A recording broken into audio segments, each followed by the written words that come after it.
not ministers of your region or state, but the Federal Republic of Nigeria. President Bola Tinubu says as he swears in 45 ministers and tasks them to help achieve his promises to Nigerians.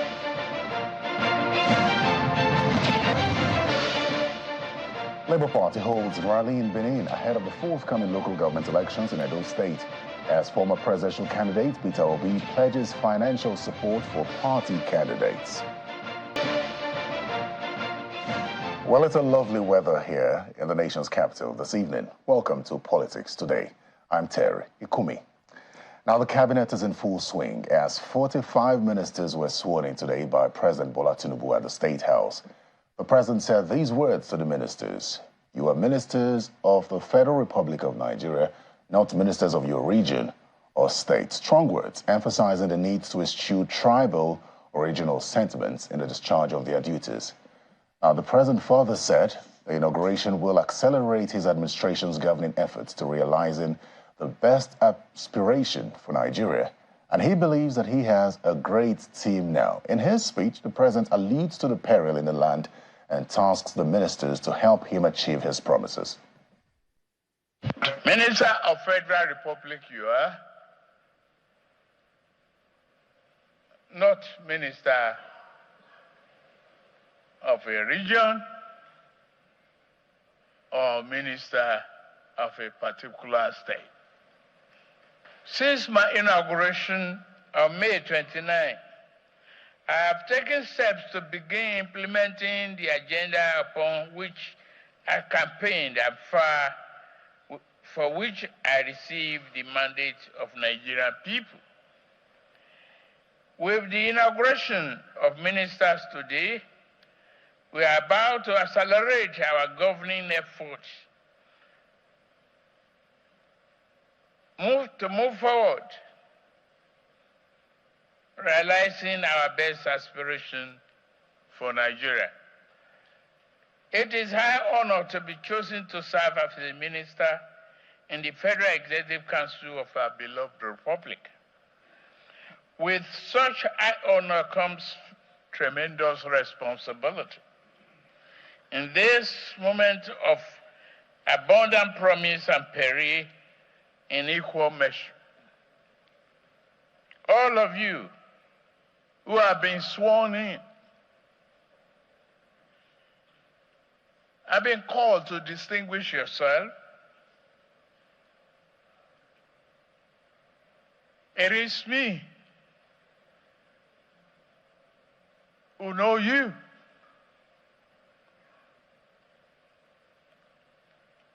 And delegates this authority. But the greatest number of Nigerians are highly expectant of delivery and accountability and transparency. Meanwhile, the Minister of the FCT has explained his emergence as a minister, despite being a member of the main opposition People's Democratic Party. Take a listen to what he said.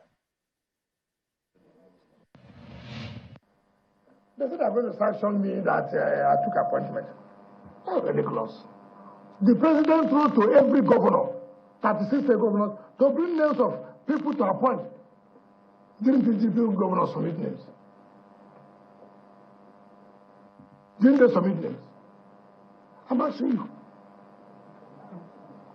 Every PDP governor wrote a letter and nominated 10 persons for appointment to this government. The one they talk about is wicked. Ask them. Before this appointment came, I wrote to the National Party chairman. I wrote to the minority leaders of the House of Reps and Senate. I wrote to the zonal chairman of the party. I wrote to my state chairman. I wrote to my governor. All of them wrote me back. Accept it. I have it in evidence, documented. Forget these ragged answers. Minister of the FCT and former River State Governor Nyesom Wike there. Now let's get some more news on Political Roundup.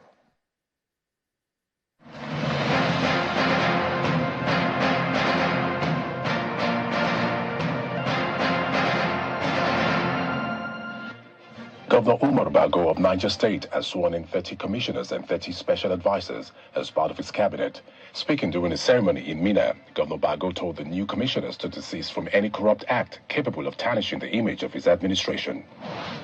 Similarly, in Yobe State, Governor Mai Mala Buni is urging the members of his cabinet to ensure due process and transparency in order to achieve targets set for his second term in office. Governor Buni stated this during the swearing-in ceremony of 20 commissioners. You have been carefully selected to serve in this administration.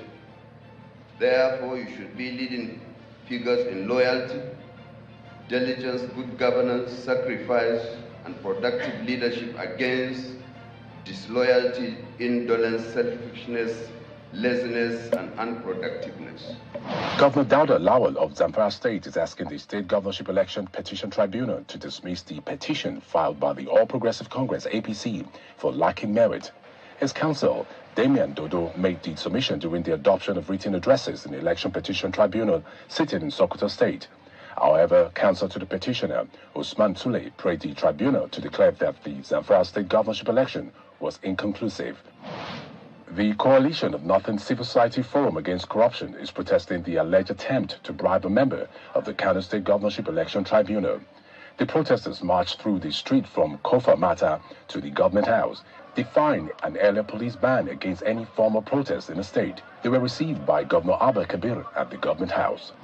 The Intergovernmental Action Group Against Money Laundering in West Africa, GIABA, has identified corruption as one of the most potent enablers and facilitators of many criminal activities in West Africa. Speaking in Abuja at a meeting on the outcome of GIABA's typology study on money laundering and terrorist financing risk linked to corruption in West Africa, the agency's Director of Policy and Research, Mohazu Umaru, says money laundering is a major source of illicit proceeds in West Africa, which is impeding development of the region.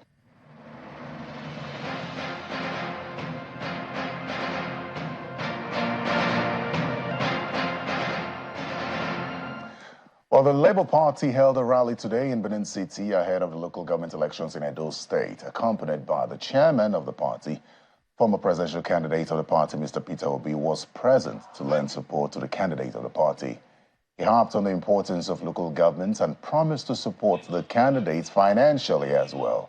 Mr. Obi spoke about the standard of living in the country and the need to address the poverty level in the country.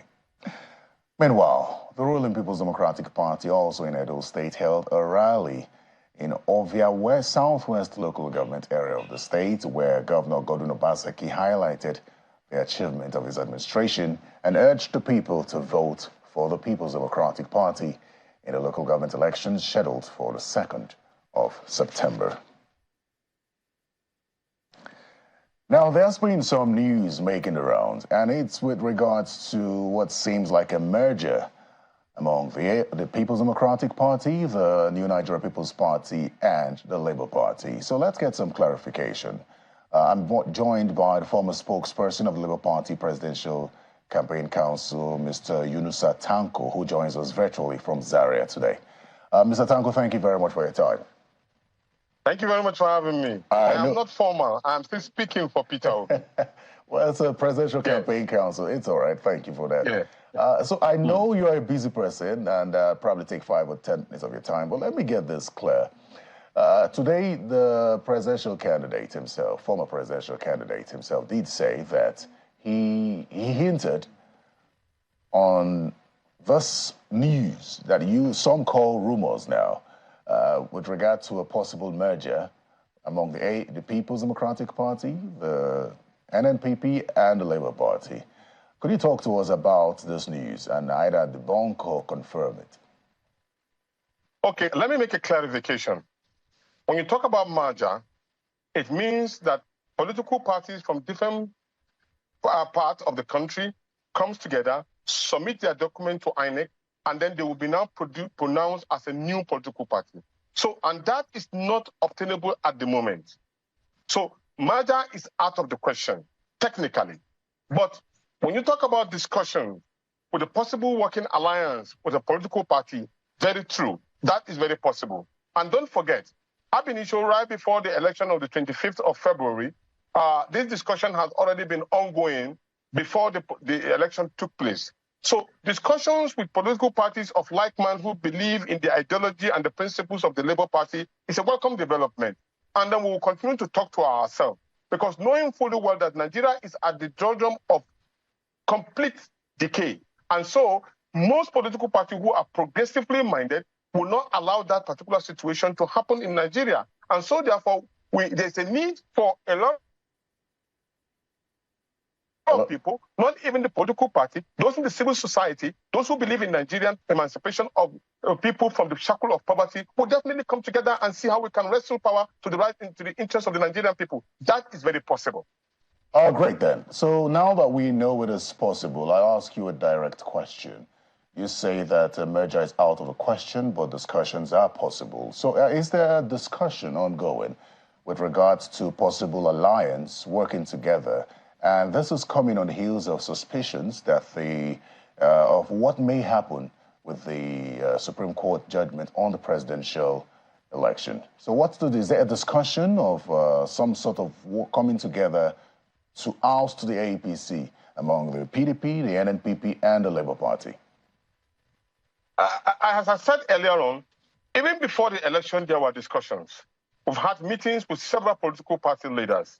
In fact, 16 of them, registered political parties. So now what is possible, I will not say ABC is right on the table at the moment, because we need to have these particular facts before we can go public about it. At the moment, what I know very sure is that we are having discussions with ourselves. But to say probably there is a foreclosure on the matter, not yet. By ourselves, you mean the other two political parties besides the Labour Party? Beyond even the two political parties. The challenge for Nigeria is beyond two political parties. One political party has been able to gag Nigerians, lie to them, manipulate them, use every resources, whether stolen or taken or legitimately theirs, taking it unto their interest and against the interest of people, thereby mediating it and also depicting democracy in a very bad light. And that is not totally acceptable to everybody, because most of us want Nigeria to be on the right track. Mr. Yunusoi, I know that I pulled you out of something really tight to get this interview, but I'll just let you go. But before then, I just want to get a clarification. Now, listening to Mr. Obi today in Benin City, he said that he hinted that most of the things we were hearing were mere rumors. But you now say that discussions are indeed ongoing. And I would like us to skip discussions that were held before the elections and look at the possible and whether or not there are discussions ongoing now. At the moment now, that's why I said I cannot confirm to you. But all I know is that we've had discussion ab initio, but at the moment, I cannot foreclose that, yes, there is discussion, because until when there are discussions that are right on the table, it will be publicly announced to everybody. Very well, then. I thank you very much, Mr. Tanko Yunusa, for finding time to speak with us tonight. Okay, so let's go to our second discussion for the night. And it is the cabinet of the president, which has now been formed. 3 ministers less, but 45 ministers suggests that the president is ready to hit the ground running. And for many who have followed, they say now there is no excuse that the policies of the president must be put out there. And he today mentioned that he is relying on the ministers to achieve his promises to Nigerians, reminding them that they are being appointed, but he was elected. So let's get talking now. Let's sort of set an agenda for the Tinubu administration with this new cabinet. I'm joined by Professor Jidofo Adibe, who is a professor of political science, Nasarawa State. He joins us virtually. Prof, thank you very much and welcome to Politics Today.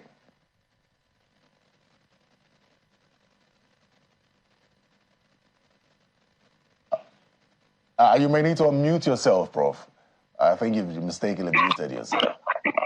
Okay, thank you very much. I think I was muted by your people. Thank you very much. So now, Prof, there are no more excuses out there. There's a cabinet in place now, 45 ministers, and considering the state of the country.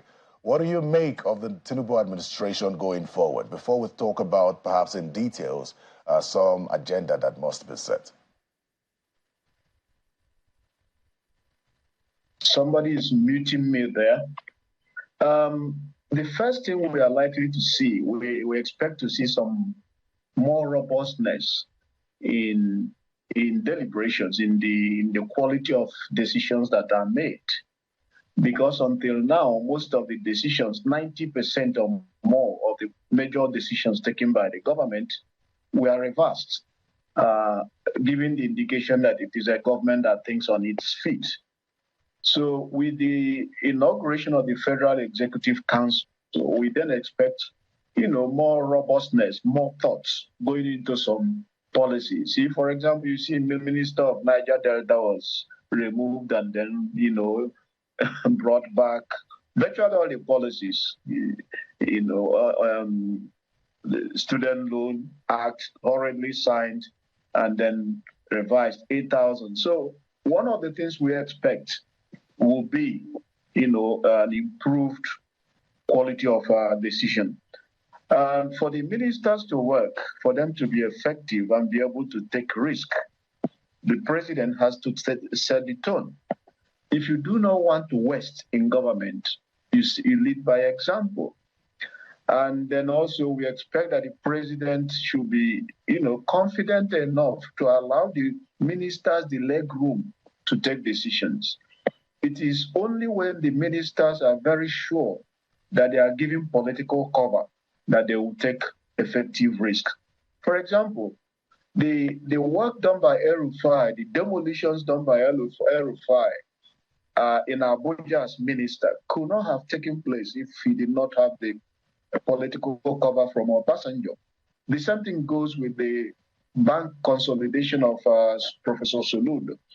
If it was not a character, a strong-willed person like Obasanjo, none of them would have seen the light of the day. If you compare that to what happened under Buhari, it seems that, if there is too much criticism of any policy, Buhari will just throw you under the bus. And we saw it exactly the way he related with the Naira redesign. Even though he came out on public television and owned ownership. And when the heat was very much on Emefiele, nobody saw him. That should never have happened under Obasanjo. And if you really want your ministers to act, they will tread on feet, they will, step on powerful toes, take risks, and they can only do that if they are very sure of political cover. All right, very well. I listened to the president talk about delivery, accountability, and transparency, specifically transparency with regards to the perception of Nigerians of government. How important is it for the ministers to be transparent in their dealings?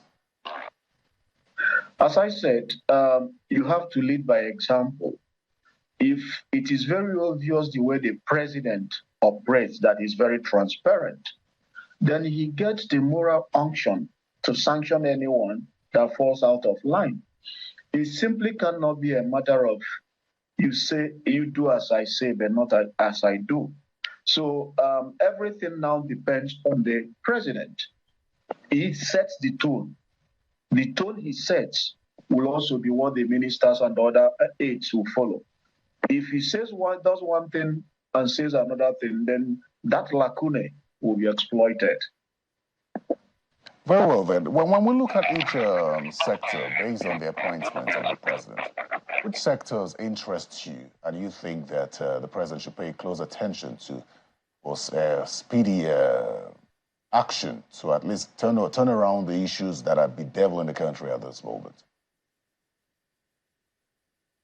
Number one, and everyone is concerned about security across the country. We are talking about physical security, but there's also now, food security, increasing hardship in the land. They go hand in hand. You cannot just be talking about kidnappers and separatist agitation when new dimensions are being introduced. New policies are, sending more people into poverty, and the more people get into poverty, concomitantly the rate of crime will increase. So the government has to take a very comprehensive approach. Look at security in terms of human needs, what they call human needs security. And this was properly elaborated in the Human Development Report of 1994, a new security paradigm. So the government really prioritizes security. Another thing I think we should pay good attention is health. In the UK, in the past couple of days, there have been a very celebrated case of a nurse, one Lucy Letby, who killed 7 babies under her care and attempted killing 7 others, willy-nilly, willfully. And then you go back in history across the world, you find out that it's not an isolated case. In 2010, in the same United case, we have the case of Dr. Shipman, a medical doctor who reportedly willfully killed about 218 patients under his care. And then the same thing happened in Italy, in the US. There are so many serial killers within the medical profession. The difference is that in countries where the institutions are weak, where people will not be afraid and the institutions will not be afraid of raising red flag for fear of being accused of ethnic or religious witch hunts. Eventually, such characters, such bad apples are fished out and weeded out of the system. In Nigeria, it doesn't seem to be so. If we haven't heard about willful serial killers within the medical profession, it's just because our institutions are weak. And I expect the new health commissioner, minister, and the commissioners at the state level to now take into consideration what has been happening in the UK in the last week or so, and try to put in place a system of checking abuses, of potential abuses of patients. And because that, of course, in addition to paying attention to universal health coverage, given the fact that with increasing hardship, people are not likely to have enough money to buy proper drugs, and the quacks are likely to, see this as an opportunity to sell all manner of medications to people. So this is important for that, the health ministry in particular, should pay attention to this. Very well, then. You're a professor of political science, so let's come to your constituency now. In the past years, we've seen how academic unions have embarked on strike. So I'd like to think that the education sector is very important to you. What do you expect of the minister with regards to addressing issues of education such that strikes will not arise? Well, paradoxically, if you look at many of the professors that had headed the education ministry, they tend to also not be able to have resolved the problems, because sometimes the problems are beyond them. It is often a matter of the function of the extent to which the man at the top, is willing to look at the issues in the education sector.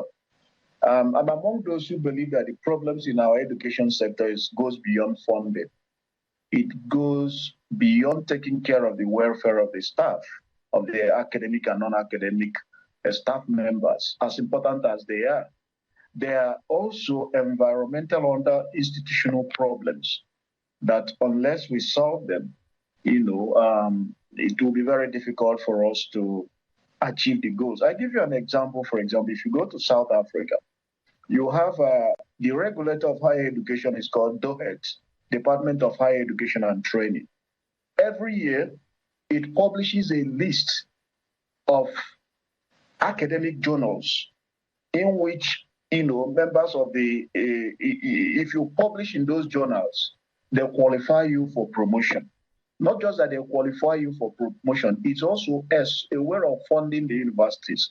So at the end of every year, each university brings the totality of its publications in those journals. And your grant, a portion of the grant comes from your publications in those journals. In fact, each publication, I think, has, you get 150,000 rand, approximately 6,000 pounds.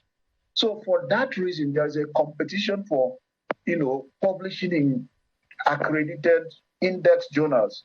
And that partly explains why you see them coming up top, behind Egypt in rankings of African institutions of higher learning, because these rankings are essentially, defined by your publications in quality journals. And in our own systems, it doesn't happen. It's beginning to change. It's just you couple anything together, and the whole process of recruitment is also tainted. So there are several things I believe that the minister can do, but he cannot do it alone because the problems are beyond just the minister. Here's another problem. It's the poverty level in the country, and also considering the recent hike in quite a number of things as a result of, I beg your pardon, fuel subsidy. So we turn our attention to the Ministry of Humanitarian Affairs and ask what you expect of that ministry, considering that the number of poor people in the country, multidimensionally poor, as put by the National Bureau of Statistics, is 133 million out of 200 million. What do you expect the Ministry of Humanitarian Affairs to do in this regard? Well, the first thing I will want the government, not the minister, to do as a starting point is to take an audit of previous interventions. You need to be able to establish. We had trader money, we had various forms of intervention, school feeding. We have to do an impact analysis. We need, over these past 8 years, if you have good impact analysis of the various interventions, you will then know which ones worked and which ones did not work, and how to improve on interventions that you're going to bring. Just throwing in money into the system in the name of poverty alleviation will just go down the drain. Is anybody able to tell us about the impact of trader money or the social, humanitarian and social development ministry? The previous interventions, how did it help? Because despite those interventions, the number of people getting into the poverty have been increasing. And by the way, I see those interventions as handouts. What is really needed to solve the problem of poverty is not just handouts. It's serious macroeconomic adjustments, is addressing other fundamentals, problem of problems with the employers of labor, problems that are confronting the middle class and others. They are all intertwined. It's just about being palliative. I think those handouts will never work. Not just because it's an opportunity for people to, create ghost names and become another opportunity for accumulation. It doesn't work unless we can find empirical evidence to prove otherwise. Absolutely. So as we round off this conversation, let me ask you this question just to wrap up. The president is known as someone, based on what they've said about him, as someone who headhunts rightly. And he's got a team of 45 ministers as he stands now. And you've also said that the buck stops at his table. But regardless, the president today reminded his ministers that he was elected by the people.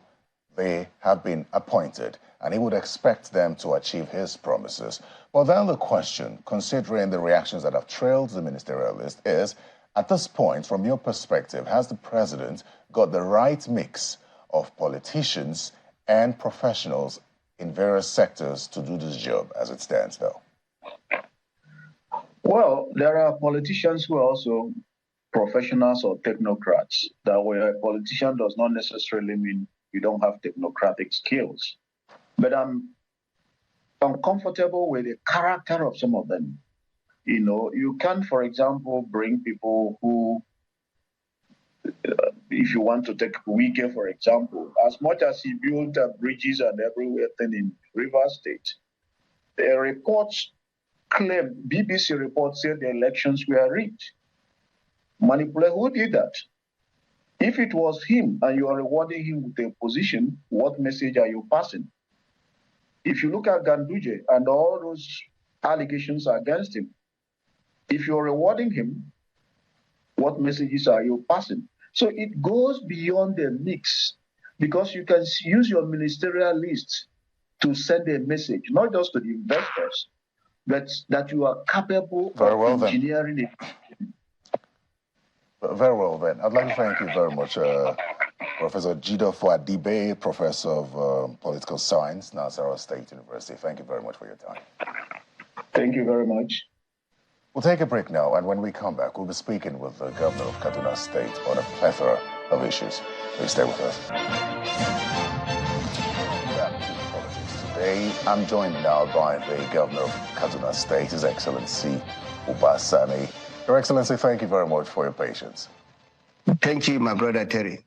I'd like us to start off with security. I know it's been just about 3 months since you assumed office, and I know that before now you were very much concerned about the security situation in Kaduna State, and you were very much looking to prioritize it in your administration. So in 3 months, how would you say that you fared in addressing the issue of security in your state? Thank you very much, my brother Terry, and thank you for having me. Of course, you've covered me for 4 years in the National Assembly. I'm happy today you're also here with me. Of course, in the last 3 months, we've done a lot in Kaduna State in terms of trying to see what we could do to be able to handle the problem of insecurity we're facing in Kaduna State. Of course, I think I was the first governor in Nigeria to visit the Chief of Army Staff, the Chief of Air Staff, as well as the Chief of Defense Staff. Of course, I had a very fruitful conversation with the Chief of Defense Staff, who happens to be from Kaduna. That is General Christopher, who is from Kaduna State and Zangoktab local government in particular. And of course, both myself and him understands the situation of insecurity in Kaduna State. So we look at the situation critically, and after our discussion with him, that was over a month ago. And of course, he has done a lot in trying to link up with all the security agencies that are in Kaduna State. And after meeting with him, of course, I was very lucky because the current Chief of Army Staff, General Labaja, of course, you must be aware that he was the GOC 1 Mechanized Division Kaduna. So he has worked with us in Kaduna for years. And of course, during his time in Kaduna, we work closely with him and we partner with him. He has led some very important operations, both in southern Kaduna and also as well as Binangwari local government. So both myself and the current Chief Army Staff have worked closely when he was the commander of the GOC 1 Mechanized Division in Kaduna. So he's familiar with the situation, just as I'm also familiar with the situation. So we sat down with him. We look at the issue. Of course, there are some things he has done in Kaduna, which of course I also asked him to ensure that the current GOC that have succeeded him is also encouraged to do the same. And we're happy that the current GOC have also followed in what the Chief Army Staff was doing when he was the GOC 1 Mechanization in Kaduna. Of course, also the Chief of Air Staff is someone who have lived in Kaduna most of his life. He's someone who also is familiar with the crisis, particularly the problem in Binongwari Aziz that bordered with Niger State. We sat down with him also, and we have assured him our cooperation. And since my meeting with the Chief of Air Staff, we have been working closely together. I've been giving them all the necessary support. And that is the reason why today I can say that we have been achieving some success in terms of handling the problem. Besides that, you are also aware that when I was in the National Assembly, which you covered me very well, I was someone who advocated for the creation of state police at that time. Having said that, and you're also aware that we tried as much as possible to have that, but we did not succeed at the level of a conference committee. So coming to Kaduna, also revive our Kaduna State Vigilance Service. As we are speaking right now, in the next one, we are going to recruit at least 7,000 youths who are going to be enrolling our Kaduna State Vigilance Service because having discussed with both the Chief of Army Staff and the Chief of Air Staff, we realized that the security agencies are lacking the boots. And of course, they need the support and cooperation of our local vigilance services. As of today, we have only about 2,000, but now we're recruiting another 7,000 to make them 9,000. And I'm happy both the Commissioner of Police, the Director of DSS, and even the GOC here in Kaduna are all involved in making sure that our vigilance service are having adequate training We're using the police college to train them. And for me, that is very key. And of course, in the last few weeks, we also had series of security meetings with both the traditional rulers, the religious leaders, the youths, non-governmental organization, because we know security is something that everyone must be involved in. We want to resolve the problem, as well as ensuring that we have a very strong and reliable intelligence gathering.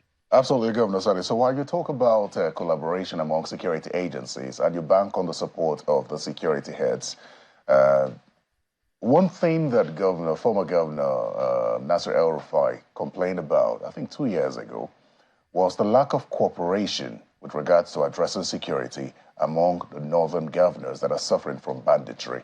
Yes, it's been 3 months that you've been in the saddle, but what sort of support are you getting? Or are there conversations leading with regard to cooperation among northern governors?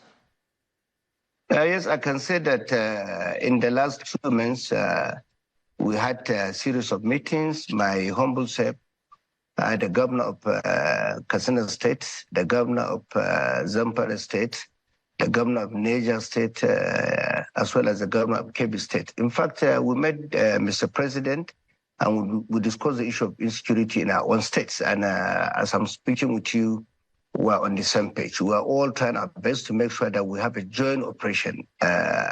Other governors have also visited the service chiefs. And of course, only a few days ago, I also had the opportunity of sitting down and discussing some strategies with the National Security Advisor. And we are trying to also bring other governors together, just those I have mentioned. So we are having a joint conversation and collaboration, and we are willing to sponsor the joint operation because whether we like it or not, all of us share the same border. And these bandits, if we don't handle the situation collectively, we can never resolve this problem because they can be in Kaduna today. If we attack them in Kaduna using the Air Force, through aerial bombardment, the next moment they will be in Zamfara State or in Niger State.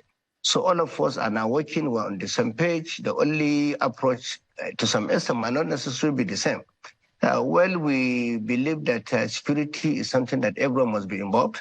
In my own case, I believe we need to mobilize and galvanize our communities to be on alert, to also support the various security agencies with intelligence gathering, and we encourage the security agency by giving them all the necessary support. At this moment, I'm someone who believes in sitting down with the bandits. I only believe that what we need to do is to carry our people along, and of course, we know when the military using the kinetics approach to the issue, we also have to sit down and ensure that we carry the people along and encourage them. That is very, very important. All right. Yeah. Your Excellency, let's lift the issue of security now and touch on something else that touches the people directly, and that's the issue of the standard of living in the country as it stands now. What do you say? Standard of living in the country at this moment. With the removal of fuel subsidy, the standard of living has really gone high, and not a lot of people can afford it. A lot of people turn to governors for support, and we find that some governors are putting measures in place to cushion the effect of the removal of fuel subsidy. So before we talk about the 5 billion naira palliatives that governors are to handle, let me hear from you firsthand what you're doing to address that issue. Of course, the effect of the removal of fuel subsidy in your state. Of course, in Kaduna State, even before the federal government promised to give us 5 billion naira, we have already gone far in looking at the situation and resolving the issue and handling the issue at our level. You know, of course, federal government have promised to support state governments and state governors with 5 billion naira each. We're happy about that. As of this moment, 2 billion have been given. And of course, in my own case, even before the support from the federal government, we have gone far. Of course, if you recall, only a few weeks ago, I signed an executive order on financial inclusion. I know the situation very well. It's something I have known very well. And of course, that is the reason why we are very proactive in Kaduna. We do not wait for the federal government to intervene. We were so proactive, and that was the reason why what do we do first? We try to educate our people on financial literacy. We try as much as possible to bring about 2.1 million vulnerable, underserved people from rural areas into financial services in Kaduna State. That has gone far. And of course, because we want them to be able to benefit from our state's interventions, and that is what we intend to do. That's what we are doing at the moment. And even the recruitment of 7,000 youths into our vigilance services is something we've done even before the federal government intervention. But having said that, my approach in Kaduna State is something that is not about me as the governor.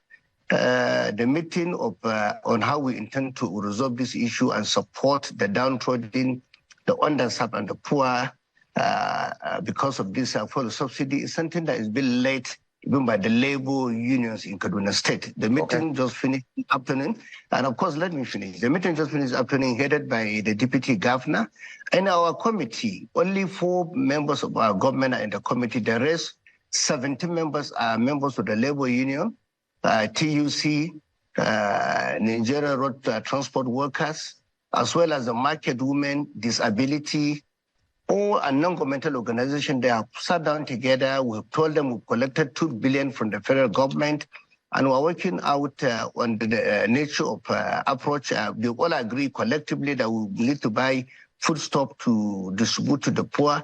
We have targeted 1.2 million underserved, poor, and vulnerable people that will benefit from this in the next 7 days. This is the approach we have taken in Kaduna. It's not about the government. It's about we want the labor, the unions, as well as the other important organizations like Market Women, Farmers Association, Disability, as well as the youth organization, who are non-governmental organizations, to drive the process, not government, because this issue is very critical. You must agree with me that we as government, we must be very careful. We need to accept the fact that we govern the people, and the people must always have a say.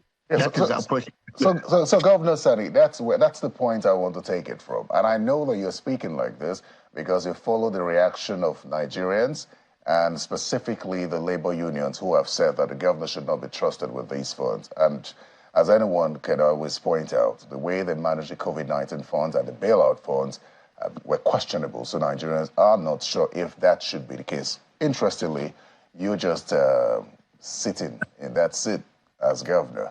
And so you're not part of those that share in that distrust. But let me ask you this question, and if you can be brief about this. With regard to the mode of sharing these palliatives or distribution of those palliatives, did the NEC spell it out to the governors on how these palliatives would be distributed in such a manner that it would be transparent and would receive the trust of Nigerians? I think at the level of NEC meeting, if you recall, I was among the governors that briefed the media after the meeting. We all agreed that we should go back home and carry everyone along because you see this money, the 2 billion and the 3 billion that might come hopefully in the next few weeks or few days is something that is a kind of intervention, which the whole purpose of that is to reduce the hardship and suffering of the people of our own various states. And I believe as government, we may not have the monopoly of wisdom on how we should be able to handle this issue. So I believe those people that are close to the people, the labor organization, the market women, the farmers, these are the people that constitute are close to the vulnerable people, the underserved and the poor. So that's the reason why we all agree that we should carry them along. We should work with them closely, and they should be the one to drive the process. But in Kaduna, let me correct what you just said. I'm not doing that because of the outcry. It's simply because if you look at my own background and my antecedent, I was part of the labor movement in Nigeria. I fought for the form of democracy. I've always been in the human rights movement in this country. We fought for democracy, so I'm part of them. And probably that's the reason why when I was appointing my advisors, I wrote to the Nigerian Labour Congress to nominate one of them to be my advisor on labor. So in Kaduna, we have advisor on labor. So whatever decision we're taking, we bring them to the table. So we don't take a decision without involving non-governmental organization, the labor union, the market women, everybody is involved. Governance is about carry one along. That's what we do in Kaduna. It's simply probably because of my antecedent and my background. Well, it's almost 100 days in office now, Governor Sani. As we say goodbye, when you look back at how far you've come and the fact that you have just a couple of weeks to 100 days in office, can you say you hit the ground running? Yeah, I can say that. I'm happy to also announce to you that only last week, I'm sure you're aware, through my effort and our perseverance, we have been able to, because when we came in, we have announced to the people of Kaduna that they should be patient. We know the situation generally in the country. Of course, it's not only Kaduna. We're facing economic crisis, not only in Kaduna, but in the whole country. And I assure them that we will try and partner with development partners to bring development to Kaduna. Only last week, through our effort, we had a very important collaboration with the Qatar charity fund, and they have they came to Kaduna last week with the ambassador, my brother. He came in here and we did the groundbreaking. Okay. Only last week, and Qatar Charity Fund are building economic city in Kaduna. I'm sure you saw the whole program, and of course they are building houses that at least 500,000 people of Kaduna will benefit.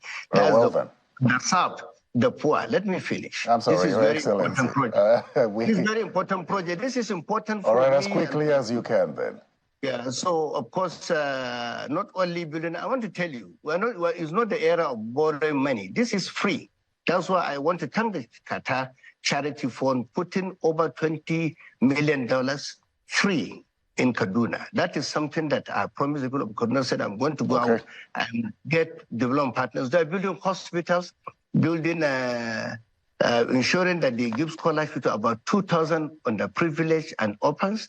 All right, Your Excellency. Ensuring that they support our farmers. This is something that's commendable. Apart from that, only today. Your Excellency, I'd like to say, I most sincerely apologize. The time flies, but I thank you very much for your time, and I believe that we would have more time to speak on your achievements. My brother Terry, you know me very well from the Senate. Whenever you want to interview me, give me time, because I have a lot to say. Thank you very much. Thank you very much. Thank you very much. Now, just as we say goodbye, the ministers today assumed office right after the inauguration at the Villa, and the Minister of the FCT wasted no time talking tough. Here's what he said. All those people who are distorting the master plan of Abuja, too bad. If you know you are built where you're not supposed to build, it will go down. It will go down. Be a minister of anywhere, be an ambassador. If you know you have developed where you're not supposed to develop, your house must go what? Down. Those who have taken over the green areas to build, sorry, our parks must come. And that's it on Politics Today. Thanks for your time. Goodbye.